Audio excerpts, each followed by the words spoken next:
En nuestro encuentro anterior analizamos las normas del derecho internacional privado. En esta ocasión analizaremos las fuentes, es decir, dónde se encuentran las normas del derecho internacional privado. No está de más que hagamos un breve repaso de las normas y métodos del derecho internacional privado.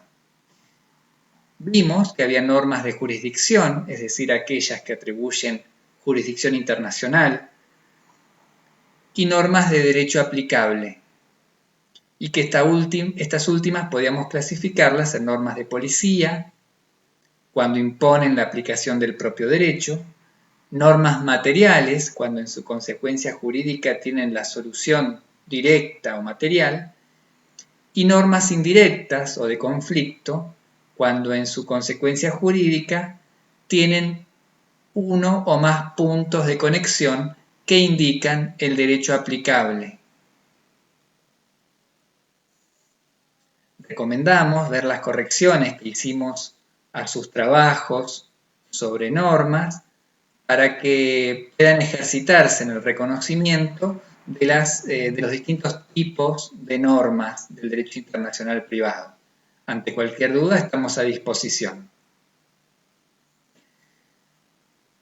Pasando a hablar de las fuentes del derecho internacional privado, una primera cuestión que tenemos que tener presente es que en la Argentina no hay discusión acerca de la supremacía de los tratados sobre la fuente interna.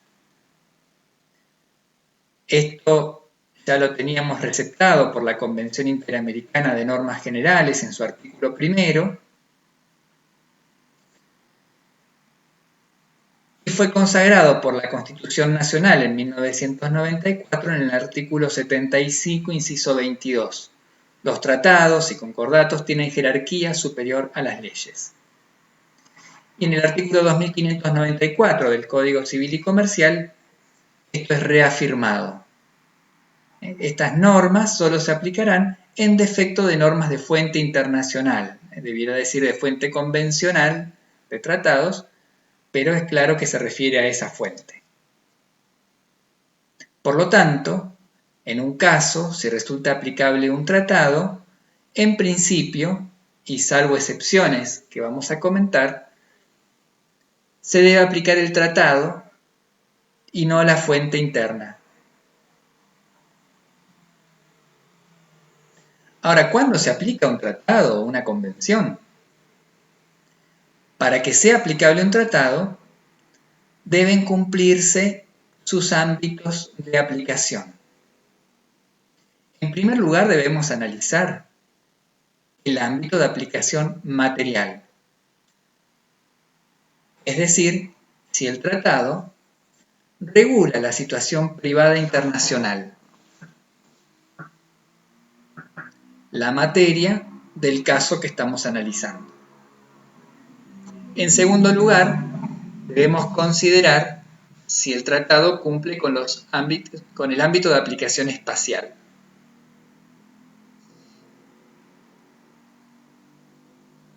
El ámbito de aplicación espacial lo podemos considerar por su faceta activa, el ámbito de aplicación espacial activo y pasivo. Se habla del ámbito de aplicación activo cuando el tratado del que hablamos ha sido ratificado por el estado del juez. Se habla del ámbito de aplicación pasivo cuando el tratado ha sido ratificado por él o los estados que tienen vínculos relevantes con el caso que estamos analizando. Asimismo, por el ámbito de aplicación espacial, los tratados podemos clasificarlos en clásicos, cuando su ámbito de aplicación espacial es clásico, como lo veremos. Podemos decir que algunos tienen su ámbito de aplicación espacial extendido y otros los consideramos universales. Ya veremos de qué se trata esto. Por último, debe considerarse, para saber si se aplica un tratado, su ámbito de aplicación temporal. Es decir, si al momento de los hechos relevantes del caso, ese tratado se encontraba vigente en los estados vinculados. Pasando al ámbito de aplicación espacial, esa clasificación de la que hablábamos, vamos a decir que un tratado tiene su ámbito de aplicación clásico cuando para ser aplicable se cumplen con el ámbito de aplicación activo y pasivo, es decir, que ha sido ratificado por el estado del juez y también lo ha sido por él o los estados con los cuales el caso presenta vínculos relevantes. La mayoría de los tratados presentan un ámbito de aplicación espacial clásico. Podríamos citar como ejemplos los tratados de Montevideo, tanto de 1889 como de 1940, y las convenciones interamericanas, al menos las que están vigentes para la Argentina. Pero hay algunos tratados que amplían su ámbito de aplicación, por eso los llamamos ámbitos de aplicación extendido, que tienen su ámbito de aplicación extendido. Vamos a ver un ejemplo. La Convención de Viena sobre contratos de compraventa internacional, en su primera parte podemos considerarla como un tratado clásico, en tanto necesita para ser aplicable que se cumpla con el ámbito de aplicación espacial activo y pasivo. Quiere decir que haya sido ratificado por el estado del juez y también por los estados donde tiene contactos relevantes el caso. Y para la convención son esos contactos relevantes el estado donde tiene su establecimiento el comprador y el estado donde tiene su establecimiento el vendedor. Pero luego vamos a ver que amplía su ámbito de aplicación espacial a este supuesto. Dice que también se va a aplicar, aunque no se cumpla con el presupuesto anterior, el del ámbito de aplicación clásico, cuando las normas de derecho internacional privado, es decir, las normas del juez, prevean la aplicación de la ley de un estado contratante. Cuando las normas indirectas del juez indiquen como aplicable el estado de un país ratificante de la convención. Fíjense que en este caso puede ocurrir que solo sea necesario que se cumpla con el ámbito de aplicación activo, porque si resulta aplicable el derecho del estado del juez, que es un país ratificante, en ese caso se va a aplicar la convención. Vemos entonces cómo esta convención, como otras, extienden su ámbito de aplicación espacial a este supuesto, cuando las normas de derecho internacional privado prevean la aplicación de la ley de un estado contratante, aunque comprador y vendedor no tengan sus establecimientos en países ratificantes. Por último, hay tratados cuyo ámbito de aplicación espacial es universal. ¿Cuándo un tratado decimos que es universal? Bueno, a ver, podemos pensar en qué tratado universal conocemos y seguramente nos va a venir a la memoria la Convención Universal de los Derechos del Niño. Esta convención no se la llama de este modo porque haya sido ratificada por la totalidad de los países del mundo, sino porque los países que la ratifican se obligan a aplicar sus disposiciones aún a países no ratificantes. Los derechos consagrados a los niños en esa convención, Argentina los va a aplicar aunque el niño del que se trate no esté domiciliado en un país ratificante. Otro ejemplo más próximo a nuestra materia lo encontramos en la Convención de La Haya de 1978 sobre la ley aplicable a los contratos de intermediación y representación. Esta fórmula, que es aplicada por varias convenciones más modernas, nos sugiere justamente que su ámbito de aplicación espacial es universal. La legislación designada por la convención se aplicará aún cuando se trate de la legislación de un Estado no contratante. Fíjense que se va a poder aplicar el derecho de un Estado no ratificante de la Convención. En este caso, cuando una convención es universal, solo nos importa que se cumpla con el ámbito de aplicación espacial activo. Quiere decir que la convención haya sido ratificada por el estado del juez. Esta convención de la que estamos hablando, la Convención de La Haya del 78, fue ratificada por Argentina y un juez argentino entonces aplicará esta convención aún a países no ratificantes. Es una convención universal. Bueno, vamos a ver cómo saber si se cumplen con los tres ámbitos de aplicación de un tratado. Para empezar, vamos a considerar los casos que aparecen en el parágrafo 4 del libro de casos de la doctora María Blanca Notaquela, que van a encontrar en la biblioteca virtual. Vamos a comenzar trabajando con el primero de los casos, que supone un poder otorgado en Chile para un abogado que tiene que presentarse en carácter de apoderado en un proceso que tramita en la Argentina.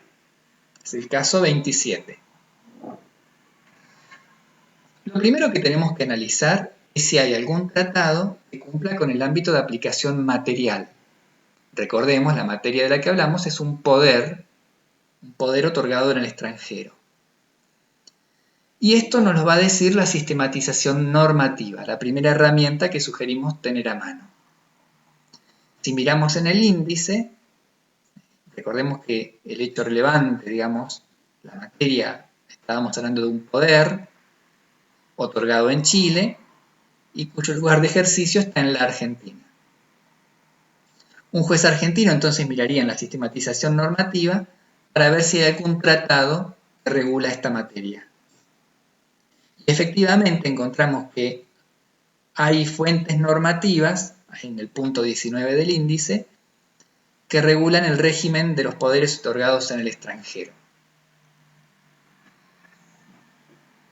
Si vamos al punto 19 de la sistematización normativa, página 16, vamos a encontrar efectivamente que hay una convención, la Convención Interamericana de Panamá del 75, sobre régimen legal de poderes.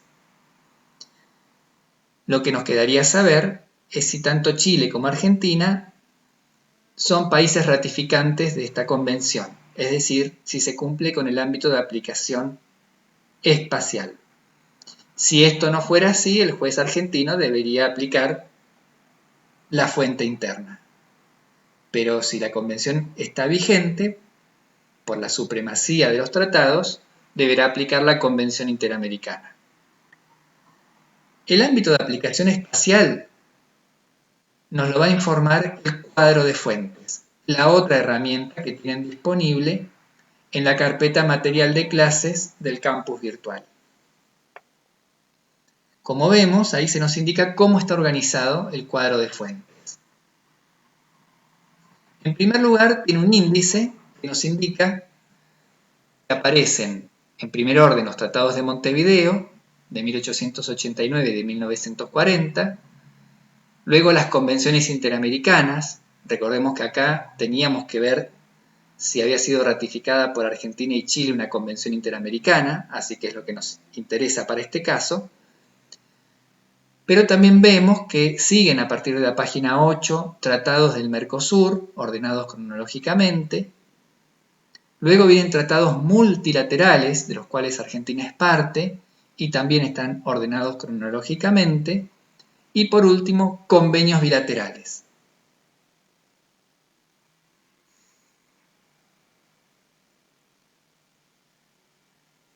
Como lo que nos interesaba en este caso era la Convención Interamericana sobre régimen legal de poderes, aprobada en el ámbito de la Conferencia Especializada de Panamá del 75,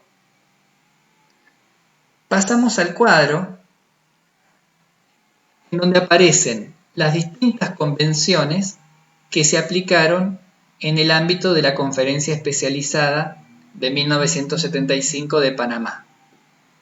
Vemos que en uno de los casos aparece mencionada la Convención Interamericana de Poderes,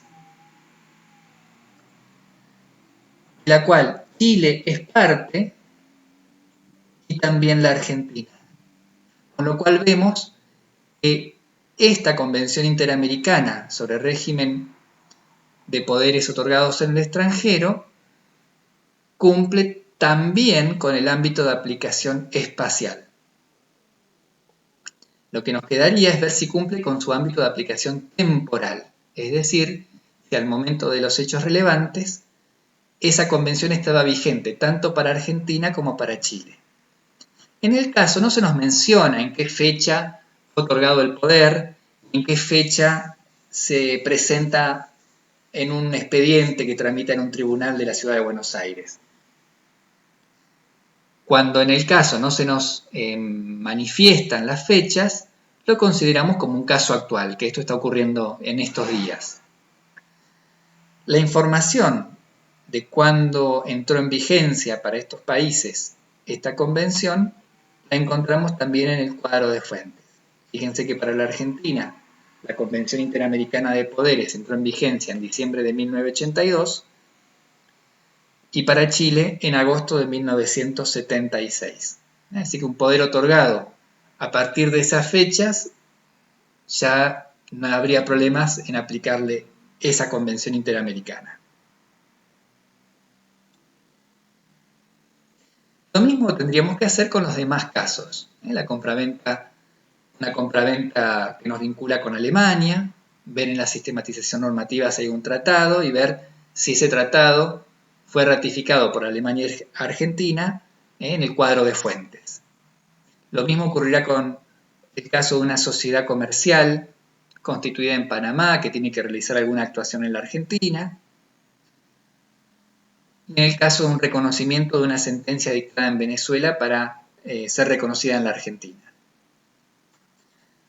Ahora, en algunos casos, como en el caso del reconocimiento de una sentencia dictada en Brasil, de la cual se pide su reconocimiento o ejecución en la Argentina, podemos encontrar que hay más de un tratado que cumplen con los tres ámbitos de aplicación. Si miramos en el cuadro de fuentes, vamos a ver que tanto el Protocolo de las Leñas, como la Convención Interamericana de Sentencias, como el Acuerdo sobre Cooperación Judicial, los tres están vigentes tanto para Argentina como para Brasil. Y en ese caso, ¿cuál sería la convención que debemos aplicar? Este es el problema de la aplicación simultánea de los tratados. Al respecto, recomendamos la lectura de un artículo de la doctora María Blanca Notaquela que encontrarán en la carpeta bibliografía que tienen disponible en el campus virtual. El artículo se llama Herramientas básicas del derecho internacional privado. Es muy breve y muy claro sobre estas cuestiones que estamos analizando. Decíamos, en el caso de la aplicación simultánea de tratados, ¿cómo saber cuál debemos aplicar? Bueno, para esto hay algunos criterios. El primero es lo que ya vimos, la determinación de los ámbitos de aplicación de cada tratado. Si cumplen con los tres ámbitos, el ámbito material, el ámbito espacial y el ámbito temporal. En el caso de los tratados que estamos analizando, el Protocolo de las Leñas, del Mercosur, la Convención Interamericana de Sentencias y el Convenio Bilateral sobre Cooperación Judicial, los tres cumplen con los tres ámbitos de aplicación. En segundo lugar, debiéramos ver si alguno de estos tratados no tienen reglas de compatibilidad.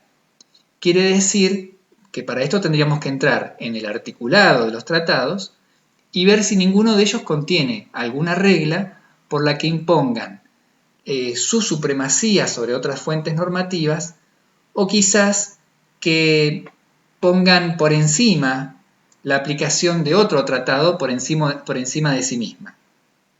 Es decir, si el tratado tiene una regla de compatibilidad con otros tratados. Para el caso que el tratado no tenga una regla de compatibilidad,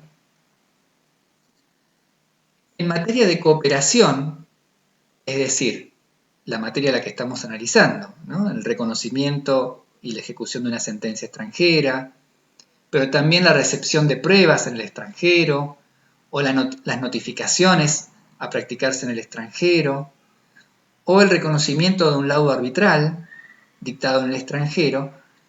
Es decir, para las cuestiones que regulan la cooperación judicial internacional, el criterio es el de la supremacía, el de la aplicación de la norma más favorable.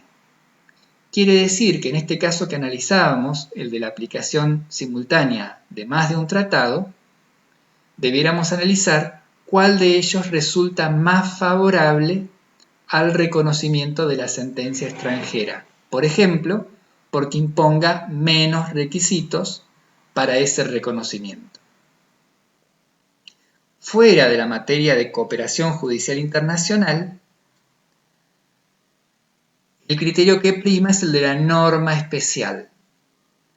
Es decir, que si tenemos un tratado que regula específicamente la materia que estamos analizando y otro que lo regula genéricamente, por ejemplo, un tratado regula el régimen legal de poderes otorgados en el extranjero y otra convención regula los actos jurídicos. Por una cuestión de especialidad, aplicaríamos el tratado que regula específicamente el régimen legal de poderes.